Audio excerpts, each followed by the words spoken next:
Тартысқа толы өткен турнир күні кеше кәрі құрлықтың басты додасына іріктеу ойындары өтті. Футболдан еліміздің бас командасы алғашында финдермен кездессе, қыркүйектің 10-шы жұлдызында Солтүстік Ирландия құрамасымен күш сынасып жеңіске жетті. Бұл республика деңгейінде атқарылып жатқан жұмыстар. Алтыра Рысқұлов ауданында да бұқаралық спортты дамытуға ерекше ден қойылған. Әсіресе ауданда аладопты өзіне серік еткендердің саны өте көп. Бұл өткен аптаның демалыс күндерінде ұйымдастырылған аудан әкімінің кубогы 2023 турнирінде белгілі болды. Луговой ауылдық округінде өткен тартысты турнир 2 күнге жалғасты. 18 команда қатысқан доданың ашылу салтанатына аудан әкімі Ернар Естіркепов және бір қатар басшылар қатысты. Сондай-ақ шар тарапы мол іс-шарада Ұланбек Омарбеков бастаған спорт ардагерлері мен жас спортшыларда төбе көрсетті. Олардың қатарында жуырда ғана Біріккен Араб Әмірліктерінде өткен байрақты бәсекеде өзгелерден оқ бойы озып, мінбе биігінен көрінген Ерсін Стамбек те болды. Салтанатты шарада алғаш сөз аудан әкіміне беріліп, Ернар Серікәліұлы аталмыш салада атқарылып жатқан жұмыстарға қысқаша тоқталды. Таңда біздің ауданымызда спорт қарқынды түрде дамып келе жатыр деп айтуға болады.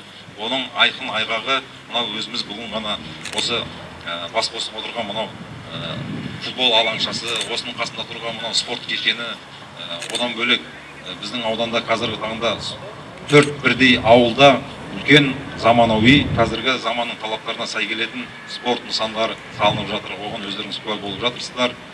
Енді біздің ауданымыздан көптеген спорт саңлақтары, чемпиондарымыз шыққан.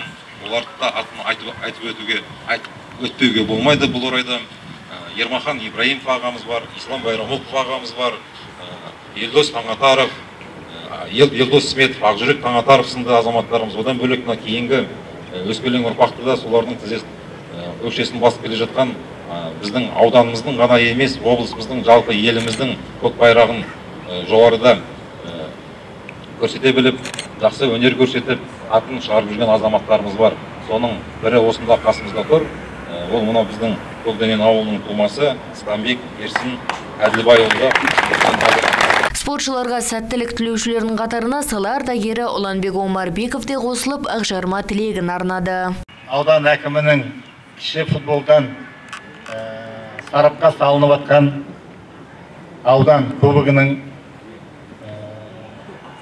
сарапқа салып атсыздар. Сол сарапта өздеріңізді көрсете біліп, дайындалып келгендеріңіз көрініп тұр. Енді барлықтарыңа сәт сапар, мынау жеңіске жете беріңіздер. Заман қазір әділетті Қазақстан болып отыр.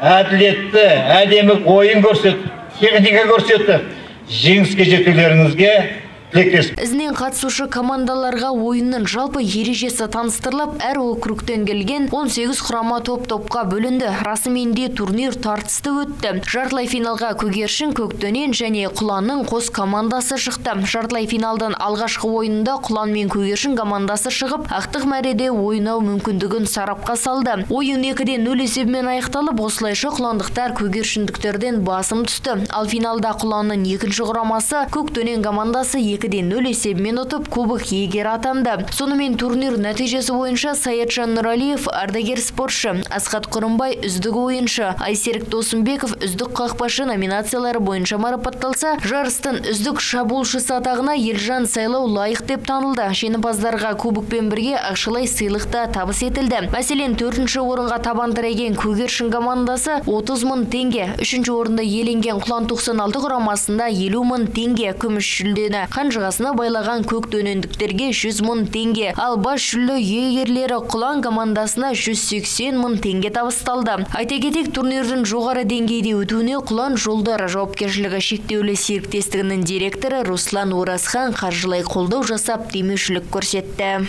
Тахминат Әліпжан, Жәнібек Базылбеков, Азамат Бескенов, 7-7 Ньюс.